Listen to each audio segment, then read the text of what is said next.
500 साल रबीउल अव्वल की कहानी नबी ए आशिकों में। आज मैं तुम्हें एक बड़ी ख़ास कहानी सुनाती हूँ। ये कहानी है रबीउल अव्वल की, जो इस्लाम का तीसरा महीना है। यही वो महीना है जब हमारे प्यारे नबी हज़रत मोहम्मद इस दुनिया में तशरीफ़ लाए। नबी की विलादत बहुत ज़माना पहले मक्का शहर में आमिल फील के साल, यानी जब हाथियों वाला वाक़या हुआ, अल्लाह ताली ने अपने सबसे आखिरी और सबसे महबूब नबी को दुनिया में भेजा।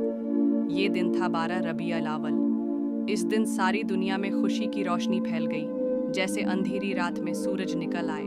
500 साल से मोहब्बत आशिकों, आज से तकरीबन 500 साल पहले ये दिन शुरू हुआ, और तब से आज तक मुसलमान हर साल इस दिन को खुशी और अकीदत के साथ मनाते हैं। ये ऐसा दिन है जैसे सालगिरह हो, लेकिन आम नहीं बल्कि सबसे बड़ी सालगिरह, क्योंकि ये हमारे नबी की आमद का दिन है। रबीउल अव्वल में क्या होता है?